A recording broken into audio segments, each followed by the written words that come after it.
ஆண்டவர் வருவாரே ஆனந்தம் தருவாரே அப்படின்னு சொல்லி எதிர்பார்த்த பிக் பாஸ் ஹவுஸ்மேட்ஸ்க்கு ஆண்டவர் வந்ததில் எல்லாருமே அலண்டு போயிருக்கிறாங்க. அப்படிப்பட்ட இன்னைக்கு எபிசோட் எப்படி போச்சு அப்படின்றதான் நாம இந்த வீடியோவில் பார்க்க போகிறோம். பிக் பாஸ் சீசன் 7 ஸ்டார்ட் ஆகி ரொம்பவே வெற்றிகரமாக போயிட்டு இருக்கு. இன்னைக்கு எபிசோடில் பார்த்தீங்கன்னா அப்படி ஸ்டார்ட் ஆனதுமே தினேஷ் மற்றும் விசித்ரா இவங்க ரெண்டு பேரும் இது உங்கள் வீடு இல்லை உங்கள் வீடு இல்லை அப்படின்னு சொல்லி பயங்கரமான ஒரு சண்டையை போட, இந்த பக்கம் பார்த்தீங்கன்னா அப்படியே வந்துட்டு குல் சுரேஷ் மற்றும் அர்ச்சனா இவங்க ரெண்டு பேரும் ஒரு சாக்லேட்டுக்காக ஒரு சண்டையை போட, இப்படி பல விஷயங்கள் நடந்த பிறகு அப்படி ஆண்டவருடைய என்ட்ரியை வந்துச்சுங்க. அப்படி ஆண்டவர் வந்து என்ன பேசுவார் அப்படின்னு சொல்லி எதிர்பார்த்துட்டு இருந்தாங்க. சென்னை மழையை பற்றி பேசினவர். அதுக்கப்புறம் பார்த்தீங்கன்னா நான் நிறைய பேருக்கு வந்து ஃபேவரட்டிசமாக வந்து நடந்துக்கிறேன் அப்படின்ற மாதிரி நிறைய பேர் என்னுடைய விமர்சனங்கள் வந்து என் மேலே வைக்கிறீங்க.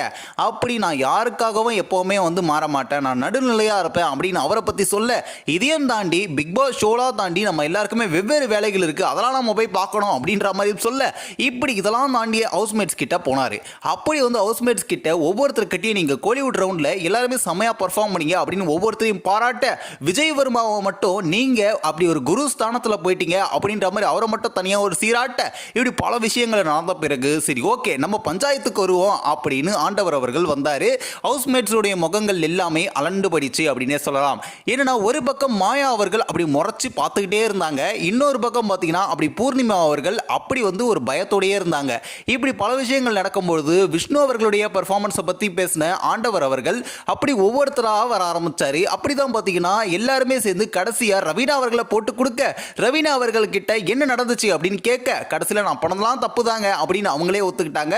அதுக்கப்புறம் பார்த்தீங்கன்னா சரி ஓகே மணியோட பிரச்சனைக்கு வருவோம் அப்படின்னு ஆரம்பிக்க, பூர்ணிமா அவர்கள் தானா எந்திரிச்சு அவங்க ஒரு பதில் சொல்றேன்னு வர, கடைசியில் அவங்க பக்கமே வண்டி திரும்பிடுச்சுங்க. அப்படிதான் கமலஹாசன் அவர்கள் பூர்ணிமா அவர்களை பார்த்து நீங்க எல்லா தப்புகளும் பண்ணுவீங்க, கடைசியில் வீக்கெண்ட் ஆயிட்டா நான் பண்ணதெல்லாம் தப்பு தான் அப்படின்னு ஒத்துப்பீங்க, நீ இதெல்லாம் கேட்டுட்டு போக நான் யாரு அப்படின்ற மாதிரி கோவமாக அங்க இருக்கக்கூடிய ஹவுஸ்மேட்ஸ் எல்லாருமே அமைதியாயிட்டாங்க. கடைசியில் தான் இவ்வளோ பஞ்சாயத்துகள் நடந்த பிறகு சரி குல் சுரேஷ் நீங்க எந்திரிங்க அப்படின்னு சொல்ல, அவர்கிட்ட நீங்க சிம்பு வேஷம் போட்டீங்க ஆனா நீங்க பண்ணீங்க பாருங்க ஒரு வம்பு அப்படின்ற மாதிரி ஒரு பஞ்ச் டைலாக் கூட பேச, அவர் ஹவுஸ்மேட்ஸ் கிட்ட இருந்து அப்படி எப்படியாவது தப்பிச்சிடணும் அப்படின்னு தப்பிக்க முயற்சி பண்ணதை பத்தி பேசின கமலஹாசன் அவர்கள் நீங்க இந்த மாதிரி முயற்சி பண்ணதெல்லாம் தப்பு, பேசாம ஒரு 2 தப்பு வீட்டுக்குள்ள பண்ணுங்க, தானா வந்து மக்கள் உங்களை வெளியே அனுப்பிடுவாங்க அப்படின்னு சொல்ல, கடைசியில் அவர் சொன்னது உண்மையாவே ஆயிடுச்சுங்க. இந்த வாரம் எவிக்ஷன்ல குல் சுரேஷ் அவர்கள் வெளியே வந்தாரு. அப்படி வெளியே வந்ததுமேயாவது சும்மா இருந்தாரா, அவர் வந்து விசித்ரா அவர்களை அப்படி கலாய்க்கிறேன்னு சொல்லி அவங்க இந்த வீட்டுக்குள்ளேயே ஷூட்டிங்க்கு வந்த மாதிரியே இருக்காங்க, கேமராக்கு முன்னாடி போய் உட்காந்தா சாப்பிட கூட சாப்பிடுவாங்க அப்படின்னு சொல்ல, அப்படி விசித்ராவுடைய முகமும் அப்படி வந்து டெரரா மாற, இப்படி பல விஷயங்கள் நடந்து இன்னைக்கு எபிசோட் முடிஞ்சதுங்க. அப்படிதான் குல் சுரேஷ் அவர்களுடைய ரசிகர்கள் நிறைய பேர் ரொம்பவே சோகத்தில் இருக்காங்க. ஃபைனல்ஸ் இருக்கும் போவாரு அப்படின்னு சொல்லி எதிர்பார்த்த ஒருத்தர் இப்பவே வந்து அப்படி வெளியே போறாரு அப்படின்னு சொல்லி பயங்கரமாக சோகத்தில் இருக்காங்க. இன்னொரு பக்கம் ஹவுஸ்மேட்ஸ்க்கும் அப்படி ஜாலியாக இருந்த ஒரு மனுஷன் இப்போ இல்லையே அப்படின்ற ஒரு சோகமும் ஹவுஸ்மேட்ஸ்குள்ளேயும் இருக்குங்க. இப்படி பல விஷயங்களோட இன்னைக்கோட எபிசோட் முடிஞ்சது.